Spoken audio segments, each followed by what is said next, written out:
What's going on, guys? Welcome back to Country Bunkers Trains. Hope you're doing well. Hope you're having a good start to our new year here in 2023. It's been a hot minute since we've done a video here on the channel. I took a little time away, took some time off. Hell, we all need a little time off every once in a while, don't we? But yeah, it was good. My folks actually came down the last couple of weeks and we all went on vacation together and had an absolute blast. The sun to shine by day, is a wise way. But yeah, it was good getting to see them. I don't get to see them a whole lot. Obviously, I live down here in Florida. They live up in Michigan. So it's always nice to be able to spend some time with them. I do know they were not exactly ecstatic about heading back up to Michigan from Florida at this time of year. I don't blame them. I've been giving them a little bit of grief the last couple of days on their trip back up north. Today I figured we'd check out one of the new engines that's come to the train room, and I'm willing to wager it's not exactly what you would be expecting. It's a really cool little engine that we've been waiting for quite a while. And no, it's not going to be that Class A that you guys saw in the intro. Give you guys a little teaser with that one. No, it seems like everybody picked up that Class A, and there's a lot of videos on that thing already out. I figured I'd give you guys a little break from that engine and we'd check out something a little bit different. However, we definitely will be doing a video on that engine here sometime soon.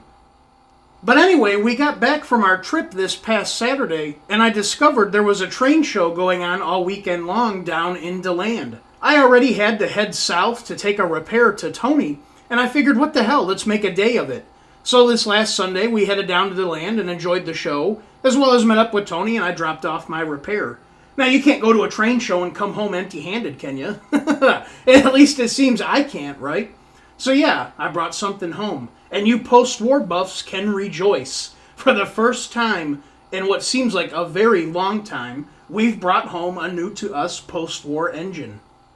So what did we come home with, right? Check these beauties out. That's right.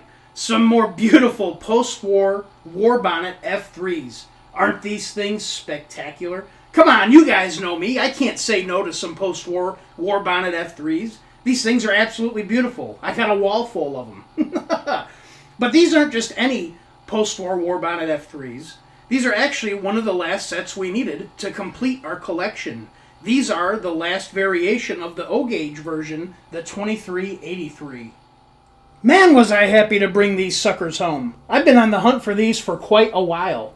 As I say, these now complete the O-gauge post-war collection of these engines.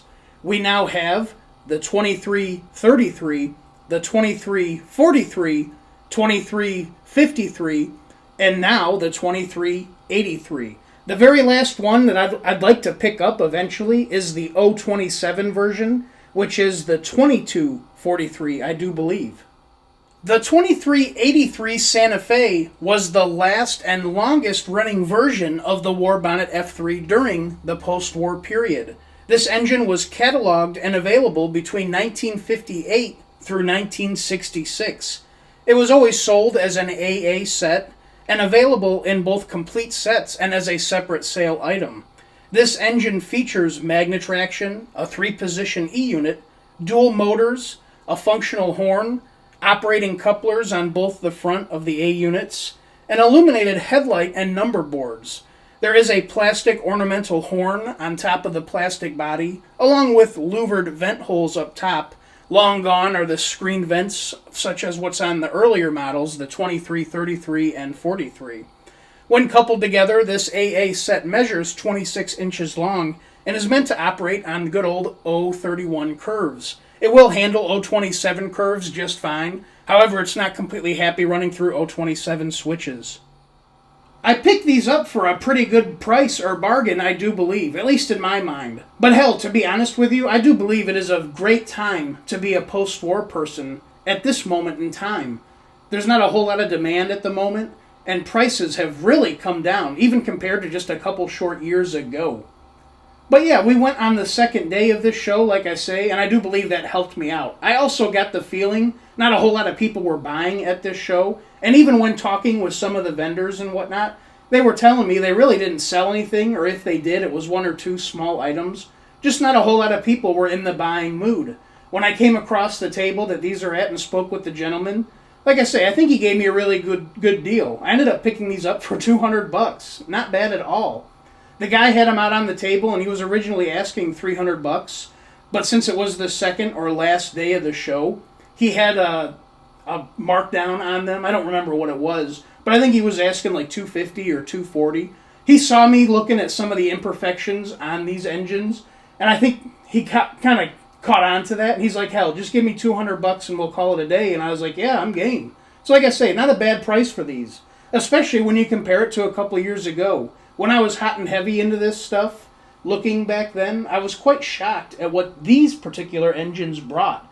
These were, like I say, the longest run of this engine, and some of these were commanding even more money than the more coveted or more sought-after 2343s. These are kind of this, obviously the exact same thing, but they're more watered down. They don't have quite as many details as the earlier engines, but they're still phenomenal runners. So I was shocked to see the prices back then, but to pick this up for $200, yeah, all day, I'm game. I got him home and was able to run it for about 10 minutes, but quickly discovered I must have purchased the rare post-war version with a smoke unit. The powered unit was billowing smoke out the top. Now, of course, that's not the case, so off came the shell to do some inspecting. And much to my surprise, everything was there and for the most part looked to be in decent shape. Really, the only bad parts being somebody had done a real sloppy solder job, resoldering wires to the motors and whatnot. There were a lot of solder boogers under the shell of this engine, so all of that had to be addressed. But yeah, I got everything torn apart down to the frame. You guys know this. We've done a lot of this in the past. If you're really interested, I'll post some links in the description below to some other videos in the past where we've serviced these engines. Now, I'm no expert or professional by any means, but I do think I'm getting pretty good at this. I had this engine completely apart and back together within 2 hours, and she ran like a top on the first try. I didn't even mess anything up putting it back together. How cool is that? I did have to do one kind of ugly repair, in my opinion. The three-wired ribbon cable that runs between the two motors was completely shot, and I don't have any of that ribbon cable, so I had to replace that with some just 18-gauge wire that I had on hand, but that worked out well. And as I've mentioned in the past, for cleaning the engine up, I use this Turtle Wax Clean and Shine. Does a good job on the shells. And for the frames, I used a little New Finish polish to polish them up. You know, I even had the horn working, but of course now that the camera's out, it's not going to work. That didn't sound for shit, did it? Oh, oh, why can't I remember? I wrote this stuff. Why can't I remember? I don't give a shit. It's trying to. Sounds awfully sick. But I'm not going to tear the shell back off unless I have to. Unless one of them new solder joints comes undone. I'm sure, as you guys know, I purchased this more for the collecting standpoint. I love having a wall of these. And honestly, that's mainly what this is going to do. But I do want it to run like the others whenever I do want to get it off the shelf. So I'm happy, I'm ecstatic. It's at least running and doing the job that I want it to perform. What do you guys say we take her out for a few laps? I do apologize, we are going to do kind of a improper run, if you will. I really don't feel like digging out and swapping out all the rolling stock that's currently on the layout. So we're just going to run with what's currently here. I think you guys will be alright with that.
You know, as cool as this is, there's something we could do that's a whole lot cooler.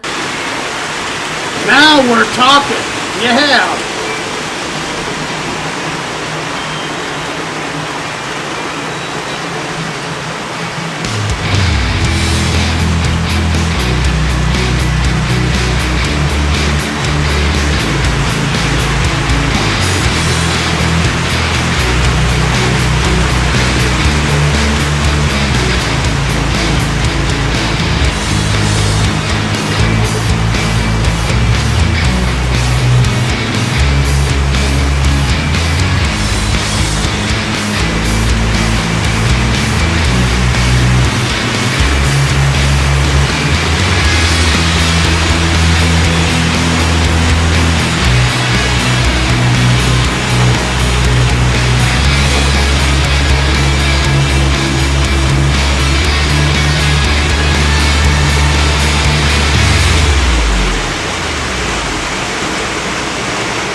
The sweet smell of ozone. Salute!